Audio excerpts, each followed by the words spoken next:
warahmatullahi wabarakatuh. Saya Siti Nur Arifah. Hari ini kita kembali lagi dengan episode bertamasya, masih di bercerita tentang pemberdayaan masyarakat. Nah, hari ini saya berada di Masjid Jogokarian, salah satu masjid yang sangat luar biasa di bagian pemberdayaan masyarakat.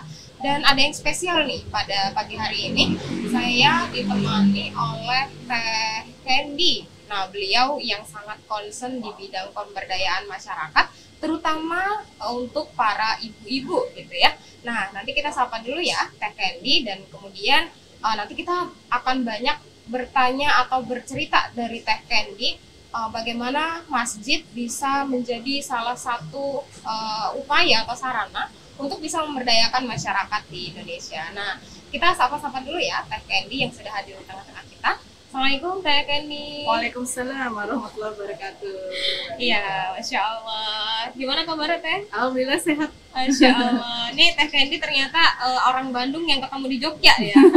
Masya Allah ya. Ada orang Bandung sini. Masya Allah. Ya, terima kasih Teh Candy yang sudah berkenan untuk bisa berbagi bersama kita. Hari ini kita mau tahu banyak nih Teh. Kita lagi di acara bertamasya.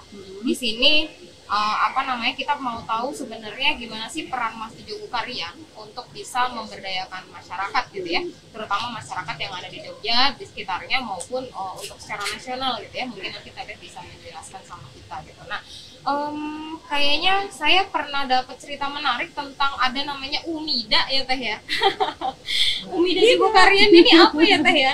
Mungkin nanti boleh sekalian diceritakan, karena kalau saya tahu nih Teh Candy juga merupakan salah satu founder ya Teh ya dari Muslimah Motivation Center, ya, Masya Allah, yang ternyata beliau ini cukup banyak memberdayakan masyarakat, terutama ibu-ibu yang memang butuh pendampingan secara psikologis gitu ya Teh ya. Dan ini masih banyak sekali PR-PR yang ada di masyarakat, terutama untuk memberdayakan setelah mereka mendapatkan masalah atau musibah di bagian psikologis gitu ya. Nah, Teh Candy, mungkin bisa dijelaskan ke kita dulu nih tentang Umida dulu nih Teh Jogokarian. Silakan. Baik, bismillahirrahmanirrahim. Alhamdulillahirrahmanirrahim. Allahumma sholli ala sayyidina Muhammad sallallahu alaihi wasallam. Semoga nanti kita tidak hanya bertemu di sini, tapi sampai di surganya Allah ya, kita bersama dalam kebaikan dan kebermanfaatan ya. Terima kasih sekali dari Dompet Du'afa mempercayakan saya untuk bersilaturahim di sini. Jadi kalau cerita tentang Umida, itu singkatannya agak unik sih Mbak ya. Jadi Umi-umi muda dan Umi yang bersemangat muda. Nah, jadi masalah umur kita tidak ada patokan ya. Karena mungkin 18 tahun sudah menikah ya, atau mungkin di sini ada yang 65 tahun masih semangat ingin kajian ya, terbuka. Dan ini memang segala kepengurusannya sudah berdiri kurang lebih 19 tahun. Itu semuanya orang-orang yang tinggal di Jogokarian ya. Masya Allah, ada yang masih sendiri, ada yang sudah punya anak, yang kemudian berkegiatan juga selain di rumah ya, ada kegiatan-kegiatan lain juga. Dan itu kepengurusannya dipilih 3 tahun sekali melalui sarana pemilu Umida. Jadi ada pemilu ya? Iya, ada pemilu. Di sini ada pemilu yang untuk takmir, tapi untuk Umida sendiri ada pemilunya, ada pemilihan selama 3 tahun.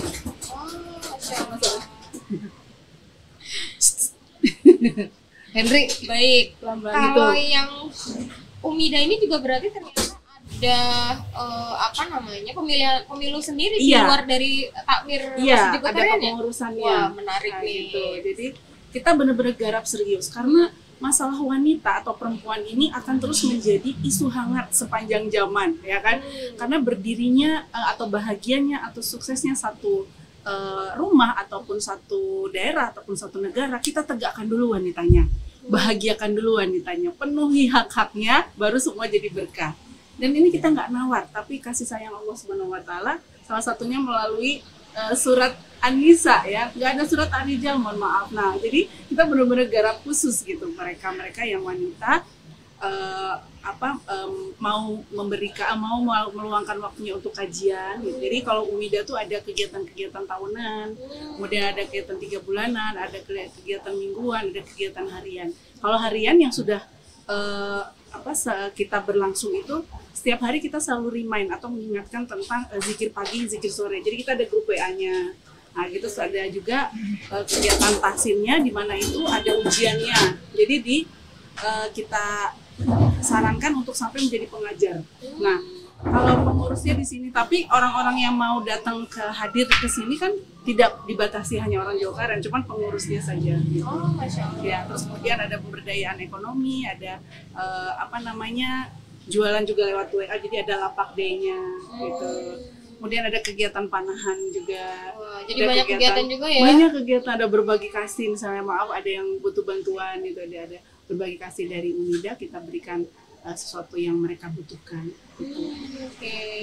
Jadi intinya kenapa akhirnya UMIDA Jogokarian ini terbentuk gitu ya Teh, ceritanya adalah untuk memberdayakan para wanita ya, para ibu-ibu yang ada di sekitar Jogokarian, baik yang masih muda atau masih semangat muda gitu ya. Oke, berarti yang bisa tergabung itu? Iya, dan mereka berkontribusi untuk memakmurkan masjid sebagai peradaban Islam ya, sebagai peradaban Islam dan juga sebagai pemberdayaan masyarakat. Jadi masjid itu jadi pusatnya. Jadi bukan hanya untuk sholat, untuk ngaji, tapi kita di sini bisa bikin kajian, memberikan ilmu atau mungkin keterampilan-keterampilan ya. Ada misalnya bikin kerajinan ataupun misalnya bahkan kita juga ada kegiatan yang bagaimana sih kita harus punya adab terhadap Al-Quran.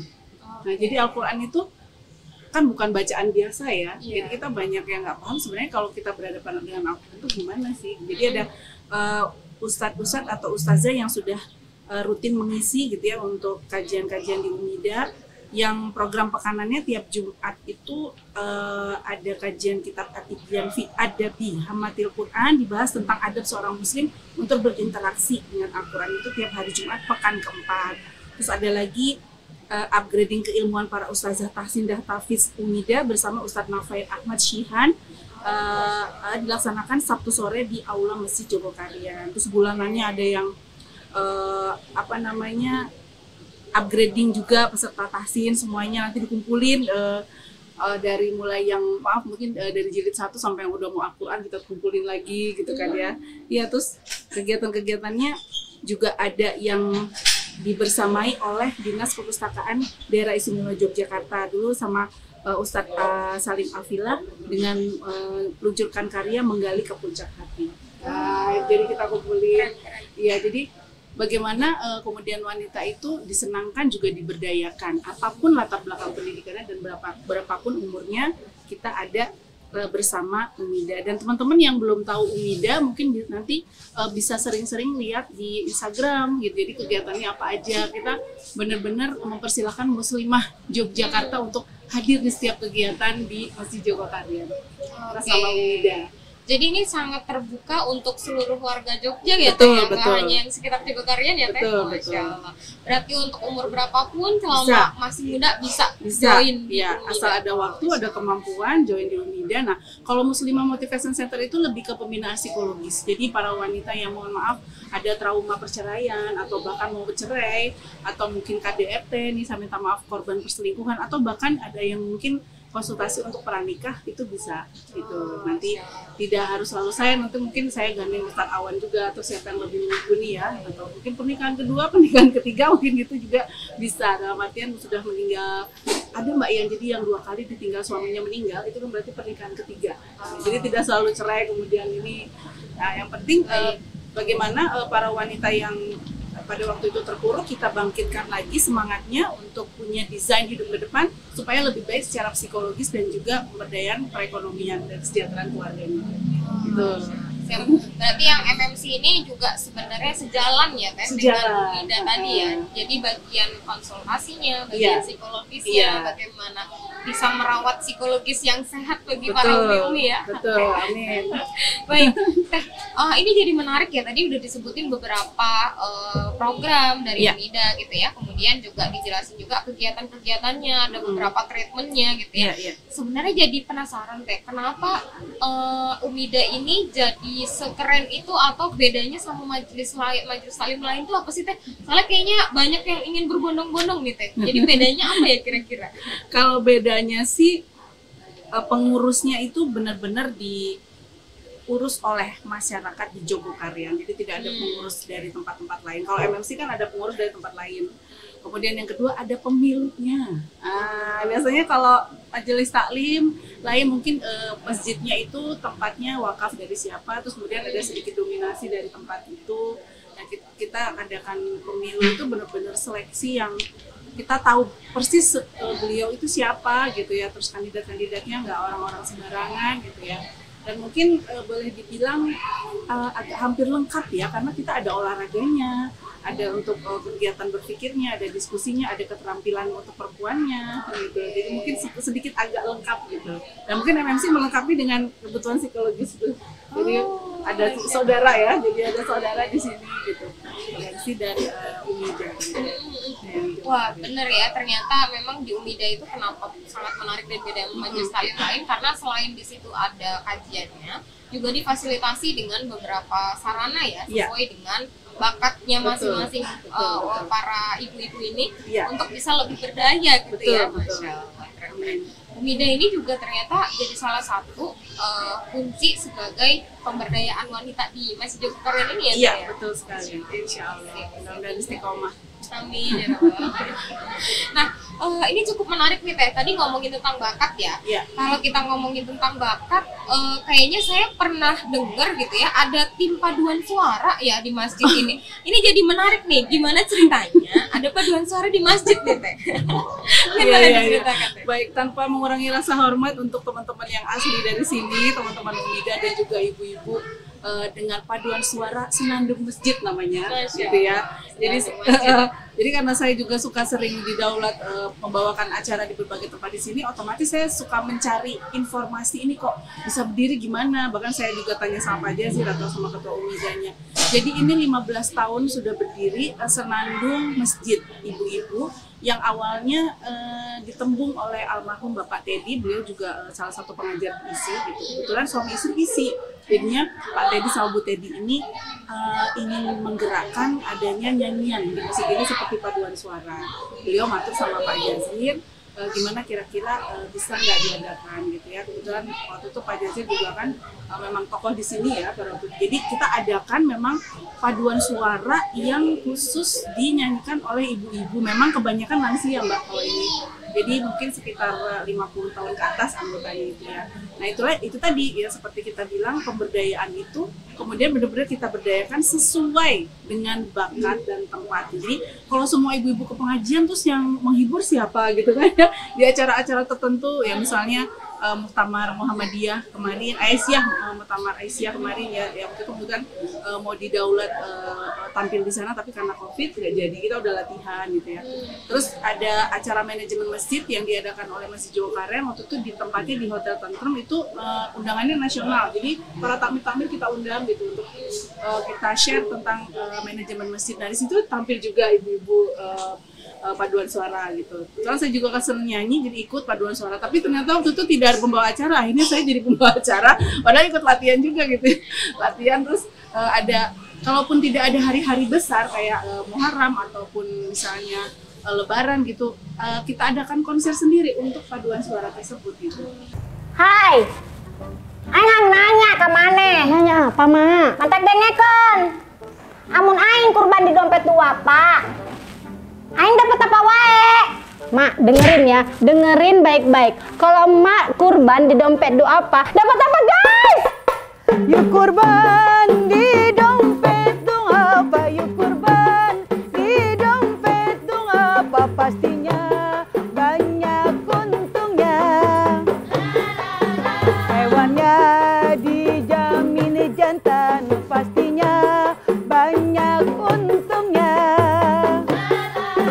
Tersebar hingga pelosok, yuk kurban di sini.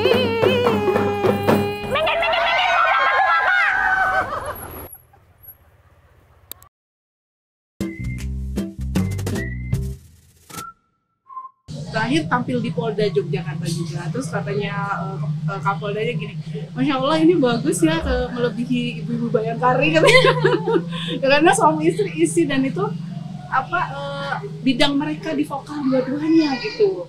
Sampai Mbak Arifah dia tuh beliau bilang begini, saya udah matur Pak sama keluarga besar saya, kalau saya dan istri sudah berpulang ke rahmatullah, rumah ini mau saya wakafkan untuk kegiatan Masjid Jogokaryan gitu. Jadi untuk latihan nyanyi. Jadi saya juga tadi baru dengar, ya Allah sampai sebegitunya gitu ya. Kita benar-benar dilatih dengan sabar, Bu Teddy itu ya membimbing kita, dan lagunya lagu-lagu Islami yang zaman dulu terkenal gitu. Jadi saya jadi pengetahuan juga, oh lagu dulu, lagu religinya kayak gini ya. Kalau kita kan mungkin Raihan, Senada atau Justice Voice ya, itu di paduan suara ibu-ibu nggak ada gitu kan. Jadi terus ada bahasa Jawanya juga Mbak, paduan suara bahasa Jawa dan itu religi, dan itu kan jarang digelar gitu. Jadi kita doakan ibu-ibu juga tetap semangat, panjang umur, sehat. Kan tuh ada lagi nanti latihan lagi gitu, latihan rumahnya dipakai latihan gitu, tapi disupport sama Masjid Jogokaryan. Di bawahnya ada kayak semacam divisi seni budaya gitu, nah itu di bawah itu diasuh oleh Pak Rusdi, terus di sehat-sehat gitu. Ya, jadi memang disediakan khusus, ada divisinya, kemudian ada programnya, dan akhirnya melahirkan produk paduan suara untuk muslimah gitu ya, iya, Bu? Senandung Masjid. Namanya Senandung Masjid. Masya Allah, keren-keren. Ya. Otomatis berarti yang Senandung Masjid ini memang diciptakan menjadi program khusus ya Bu ya, yang diciptakan oleh Jogokaryan untuk para ibu-ibu yang mungkin senang seni gitu. Betul. Ya. Dan di akhir usianya tetap bahagia, tetap nyanyi-nyanyi. Dia udah waktunya ngasuh cucu, udah membesarkan anak. Ngapain lagi, udah pensiun, kita nyanyi-nyanyi aja gitu kan. Kalau paduan suara itu tidak perlu suara yang sangat bagus-bagus, tapi yang penting suaranya itu benar dan tidak falas, terus kan jadi satu dan ikut aturan kan gitu. Lihat dirijen kan gitu. Tapi kalau nyanyinya sendiri-sendiri kelihatan harus bagus sekali kan gitu. Enaknya paduan suara ya. Dan itu jadi menariknya, ternyata itu jadi bisa bagus ya karena bersama-sama tadi ya, dan bisa jadi sebuah produk pemberdayaan orang-orang yang tadinya tadi mungkin sudah sepuh gitu ya, ternyata bisa juga berkarya gitu ya, dari religi dan seni tadi digabungkan. Masya Allah. Lir-ilirnya dibuat saut menyaut. Oh gitu, bagus deh ya, coba lihat aja di YouTube-nya, ada saut-sautan gitu. Aduh, itu ngerancang harmonisasi suaranya saya udah puyeng. Nah, ikut latihan aja deh, nggak bisa kalau suruh itu ya. Baik, yang penasaran kayak gimana paduan suaranya mungkin bisa cek ya di YouTube. Bisa ada di YouTube. Jogokaryan ya. Nanti mungkin bisa jadi inspirasi ibu-ibu yang ada di masjid di sekitar Jogokaryan atau mungkin nasional. Kalau memang punya bakat nyanyi, diusulkan aja ke masjid gitu. Lagu-lagu bimbo banyak, dan itu kan sangat bagus untuk satu acara-acara seremoni tertentu dan memberdayakan ibu-ibu. Itu karena ibu sudah tua, gini-gini. Tua itu hanya umur. Tapi kalau kita tetap semangat, kita bisa lihat apa sih yang bisa kita lakukan gitu. Jadi mereka kemudian berdaya. Kalau perlu bayi bisa berdaya, kita berdayakan bayi-bayinya. Ini yang menarik ya. Ini yang menarik ya, Jogokaryan ini yang menarik dari aktivis Jogokaryan ya. Saya yakin Kakak ini juga jadi aktivis Jogokaryan udah lama ya Kak ya. Jadi melihat peluang dari kecil apapun dari yang ada di masyarakat gitu ya, masyarakat butuh ini, punya ini, ayo kita bikin gitu ya. Wah, mantap. Kalau misalkan nih Teh, terkait program khusus yang lain yang ada di khususnya yang di sekitar Jogokaryan ya, kira-kira ada program apa lagi sih Teh yang mungkin bisa diketahui dan diikuti oleh ibu-ibu yang ada di sekitar Jogokaryan? Iya. Jadi memang karena kita mulai dari tagline masjid adalah sebuah pusat peradaban dan juga sebagai pusat pergerakan masyarakat gitu ya. Kita berpikir apa yang bisa kita lakukan untuk warga sekitar. Bukan warga sekitar repot-repot untuk masjid, enggak. Masjid harus berdaya untuk mereka. Dan salah satunya adalah kita ada unit usaha kayak UMKM ya. Sekarang lagi marak UMKM kan ya. Kita UMKM binaan Masjid Jogokaryan ada. Kemudian mereka bisanya jualan apa, modalnya kita modalin, terus sampai pendampingan yang mereka takut nggak laku gitu ya. Udah jualan-jualan aja, nanti kalau nggak laku diborong sama masjid Bu, jangan khawatir gitu. Di sini kita banyak loh. Kalau iseng-iseng sini geletak makanan kayak punya siapa, padahal tuh siapa juga yang nyumbang gitu. Jadi jangan khawatir kurang itu, insya Allah. Karena kita niatnya untuk Allah, maka Allah akan bukakan jalan kan gitu. Akhirnya ya di sini banyak juga jualan-jualan makanan kecil ataupun makanan berat yang kita gelar habis subuh sampai duhur atau mungkin malam juga ada. Dulu istimewanya ketika kita dilanda COVID, kita buka pasar rakyat Jogokaryan. Itu kurang lebih 180 yang buka gitu ya. Dan kebanyakan perempuan. halo, kebanyakan perempuan yang berjualan. Ada yang romantis suami istri juga ada beberapa gitu ya. Wah, ini couple planner. Mereka berjualan gitu ya dengan semangat. Itu jam, Mbak, kalau misalnya iseng-isengnya di sini itu 3:30 atau jam 3 tuh kita udah gelar pagi-pagi. Udah namanya gerobak, kita lihat satu-satu dari rumah ke rumah ya, udah bergelar di situ. Terus namanya adat, udah tinggal semua. Kita semua sholat, nanti setelah selesai acara, setelah selesai sholat subuh, kita sibuk jualan lagi. Jadi tamu-tamu yang datang ke sini nggak kelaparan gitu ya.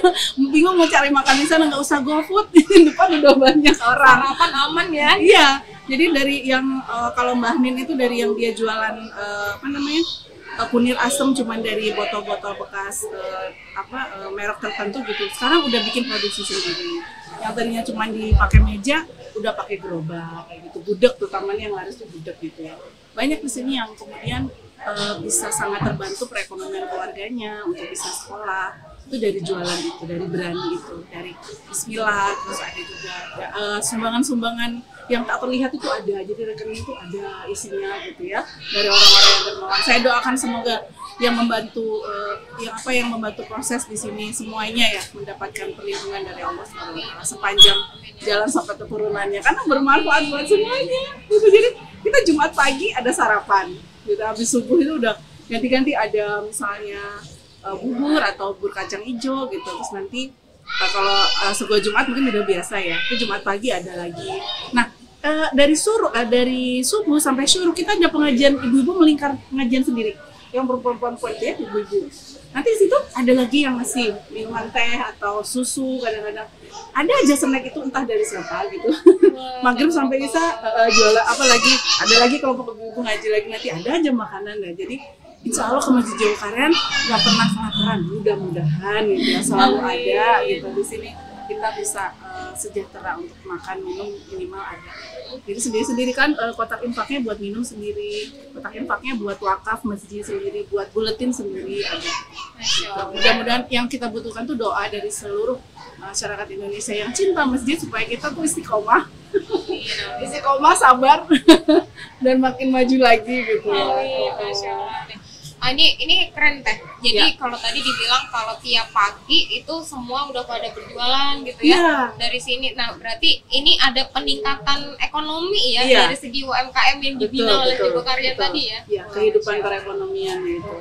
Tadi yang kita belum ada lift, alhamdulillah sekarang udah ada lift gitu kan. Liftnya buat tujuan kita buat yang sudah mungkin kurang nyaman naik tangga dengan kakinya sendiri, kita pakai lift gitu. Itu juga termasuk baru. Ya? Iya, kamar mandi juga baru kita bikin baru bikin gitu. Masya Allah. Jadi Joko Karyan ini juga selain terus berkembang berinovasi untuk program-program untuk masyarakat juga terus bebenah untuk membuat masyarakat nyaman ke masjid ya. Iya betul. Jadi di sini juga ada hotel juga kan, kita lantai 3 itu 12 sampai 13 kamar. Ya mudah-mudahan selalu bisa begitu, semuanya sehat, berkah. Baik, Masya Allah teh. Ini tadi ngomongin tentang ada yang sudah berhasil nih. Tadi kan Teh Candy sempat spill ya tentang ada nih yang di dekat Joko Karyan masyarakat yang dia usahanya itu adalah UMKM gitu ya, yang tadinya mungkin nggak kepikiran jualan, tiba-tiba jualan di depan rumah aja gitu ya, ternyata itu jadi salah satu penghidupan gitu ya, karena dibina juga oleh Joko Karyan dan seterusnya, dan akhirnya alhamdulillahnya sukses, bisa nyekolahin anaknya, kemudian bisa taraf hidupnya lebih baik gitu ya. Nah mungkin Teh boleh nggak diceritakan ada beberapa masyarakat atau lebih tepatnya wanita di dekat Joko Karyan yang memang sudah berhasil diberdayakan oleh Joko Karyan, baik itu dari program ekonomi ataupun tadi kalau sempat ada yang bisa berdaya dari program konseling ya Teh ya, di FMC dengan Umida tadi juga gitu ya. Nah mungkin kita boleh diceritain Teh beberapa profil yang memang sudah sukses diberdayakan oleh Joko Karyan nih, terutama wanita. Saya sangat salut gitu ya dengan sosok-sosok wanita ini. Mereka benar-benar bekerja keras ya, dan diawali dengan cinta sama keluarga kan. Kalau untuk yang tadi berjualan gudeg, terus kemudian berjualan gorengan ataupun minuman jamu gitu ya, itu beliau seorang nenek gitu ya. Kalau Mbah Nin itu nenek yang punya cucu, tapi gini, kebanyakan nenek-nenek kan itu tadi, aku udah tua, terus nggak mau ngapa-ngapain atau dia hanya enak-enakan tidur terus bukan cuman ngomong cucu itu adalah kegiatan yang harian, tapi beliau masih berpikir gimana caranya saya bisa punya sendiri gitu. Malah kalau ngobrol tuh cita-citanya masih pengen umroh gitu. Karena dulu udah pernah haji sama almarhumnya. Saya kumpulin Teh Hendy sedikit-sedikit uangnya gitu ya. Bisa supaya bisa pergi haji waktu itu cerita, dan sekarang katanya masih punya cita-cita itu gitu. Terus saya yang jualan gudeg itu juga yang tadinya tuh jualannya hanya sedikit aja gitu, terus hanya meja biasa, lama-lama dia punya gerobak dan itu suka dipesen banyak orang gitu, dan suka habis sebelum waktunya. Jadi kelarisan gitu ya.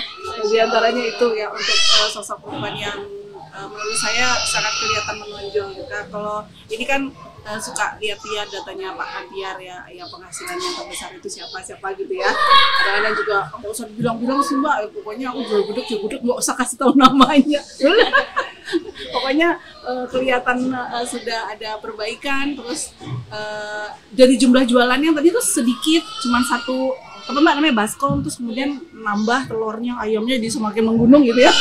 Yang tadinya cuma sedikit-sedikit itu juga kalau ditanya satu-satu tuh kayaknya masa iya sih jualan saya laku gitu kan. Terus kita yakinkan kita tuh niatnya apa? Kita niatnya di sini mencari nafkah, membantu suami gitu ya, atau berusaha mandiri. Insya Allah berikan lagi. Ketika itu memang sudah siang atau sudah sore, kemudian belum laku ya kita beli gitu. Bahkan dulu sempat pakai voucher 10 ribuan per orang yang mereka berhasil sholat subuh di masjid jamaah gitu.